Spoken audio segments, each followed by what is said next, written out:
Last time you saw us exploring the stunning Butt of Lewis and the Port of Ness. Join us as we continue exploring these beautiful islands. Welcome to the channel. We are Graham and Ellie. We are Wizard in the Wild.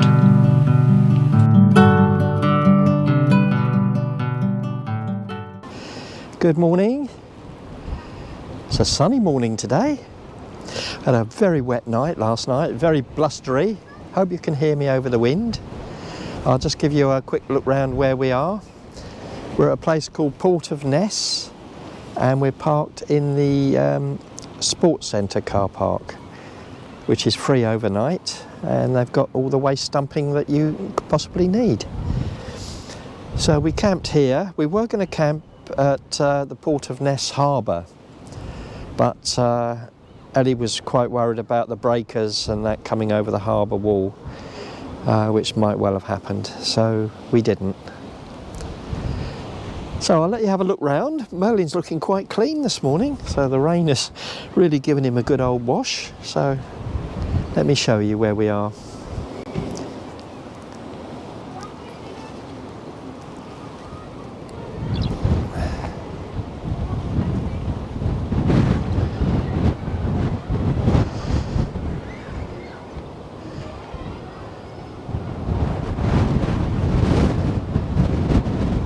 We found this spot on Search for Sites.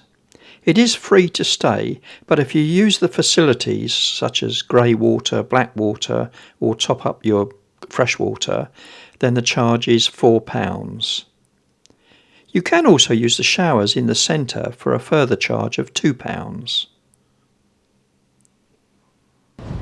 So it's not a particularly glamorous place, but it does what it says on the tin, and yeah, it was good. It worked out well last night. So we're going to have a quick bite of breakfast, then about a mile away there's a very old church that Ellie wants to have a look at, so that's our first stop today. Luna, you're just so nosy. You can see he's only just outside the van. He'll be back in a minute.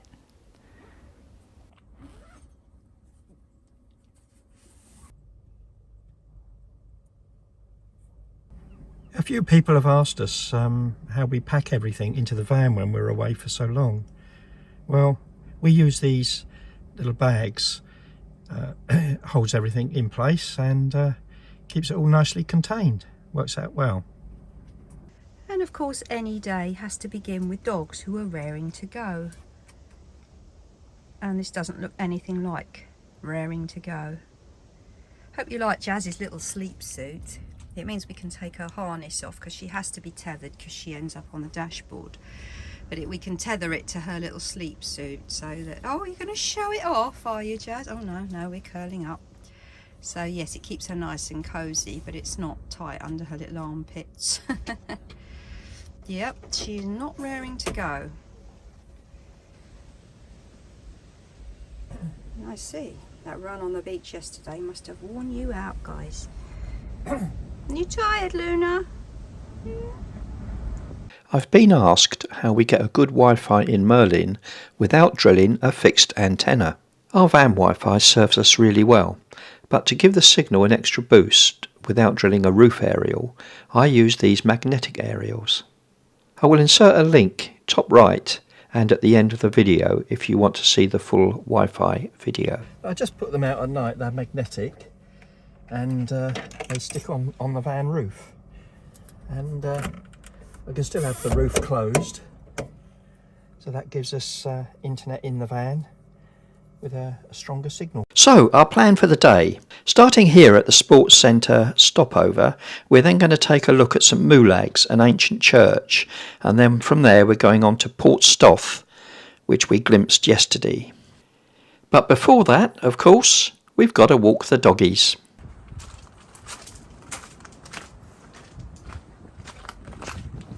One of the things you see a lot of here are these holiday pods.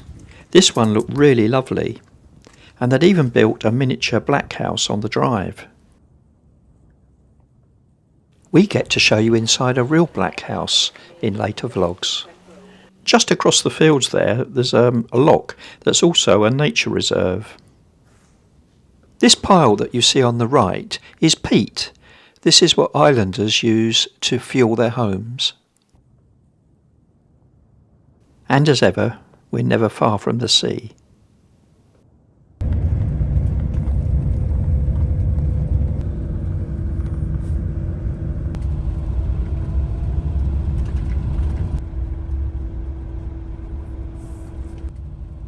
We get our first glimpse of the church, but no car park here. I'm going to park up the road and there's a bit of a walk for Ellie. I'm staying with the dogs.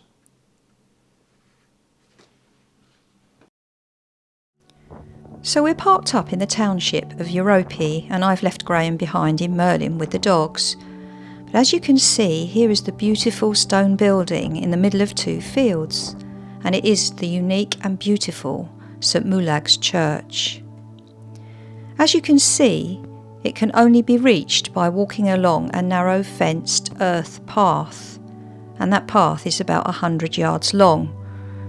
It must be interesting doing that when the weather's bad. The church is closely surrounded by a stone wall. It's believed that the land was consecrated in the 560s, though the present building is of an unknown age. Estimates range from about the 1100s to the 1500s, and I must admit I'm really keen to have a look at this church. At the time of the Reformation, it was said to have been dedicated to St Melruba. Apologies for my pronunciation.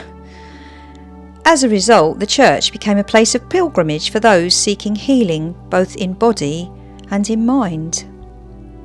And it's believed that that continued actually till about the 1600s at least, and if not beyond.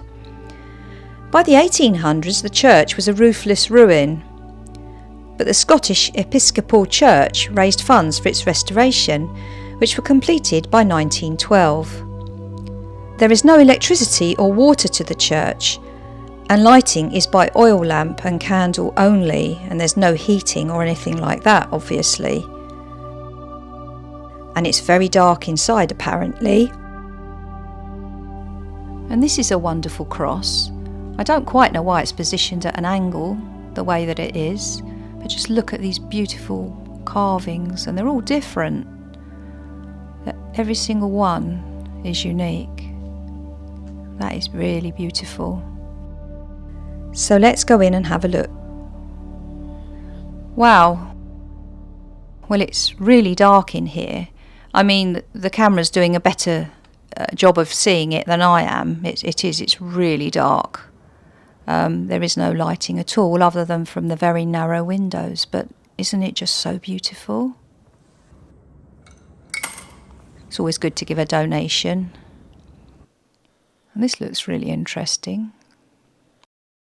They do have services here, but not very often. I think just at special times of the year.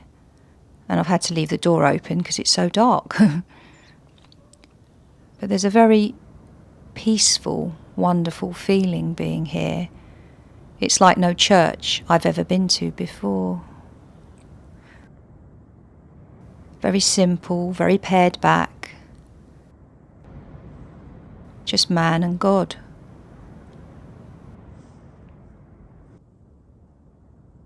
And look at this beautiful stained glass window. I mean, kind of, that's basically the only colour in the place. Everything else is just raw stone and wood, and very simple. But there is an incredible feeling of peace here. I can't really describe it. I just feel very moved by it. It is beautiful. A lot of churches are very ornate. Dedication to God could be measured by the amount of money that's spent on them, perhaps. And this just isn't like that. It's the opposite of that. It's very serene, very uncomfortable, as you can see. There's no excess here at all. There's no cushions on the seats. It's very cold. And yet there is this beautiful sense of peace. I would actually say this is probably the best church I've ever been to. Because what you see is what you get. And it's nice just to spend a quiet minute or two reflecting on that. Well, it's very rare that a building moves me to tears, but this building certainly did. I can't recommend it enough. If you're ever here, you really do have to come in and see this beautiful church. There's such a sense of peace about it. And there's something lovely as well about the long walk back to Merlin. It gives you time to adjust to the busyness of life once again. Ellie was very emotional after her return from the church. Are there places that make you feel like that? Please share your own experiences with us. Let us know in the comments.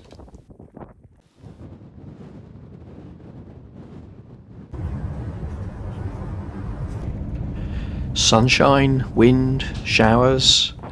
We're getting it all this morning as we arrive at Port Stoth.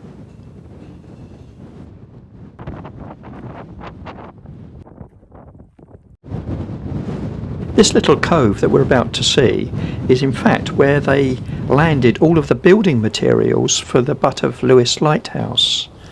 It's evidently the closest place that they could get and land all of the materials safely.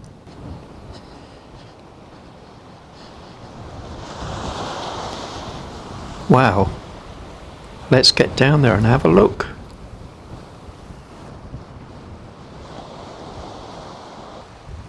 This looks a brilliant beach to let the dogs off, and Jazz certainly knows how to make the best of it. She's living her best life.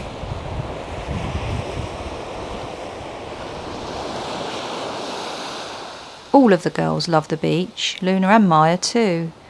They just love the sunshine. It's quite steep to get down to this beach. Of course they make it look easy, especially Jazz, who has to run absolutely everywhere. Hey, why walk, Jazz, when you can run? So much to do, so much to see, so much to sniff. And this is just the perfect beach because there's no one else here. We've got it all to ourselves.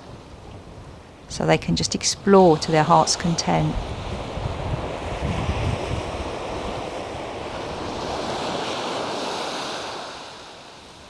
They'll sleep well tonight.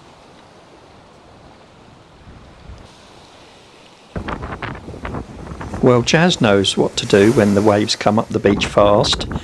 Ellie could learn from this.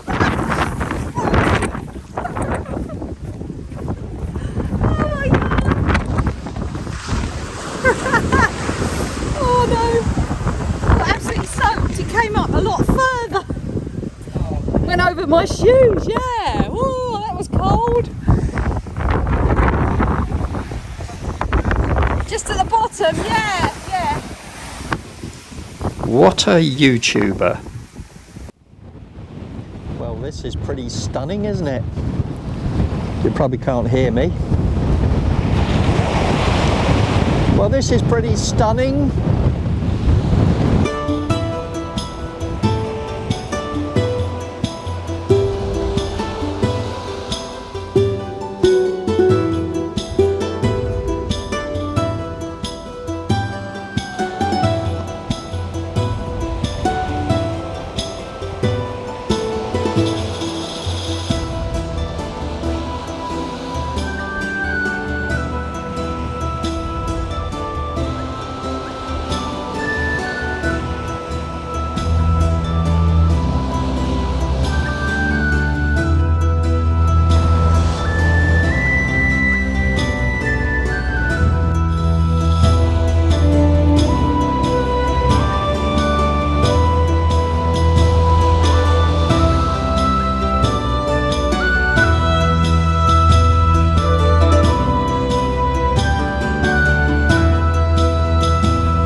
We did consider this would be a great park up, although Merlin was close to grounding.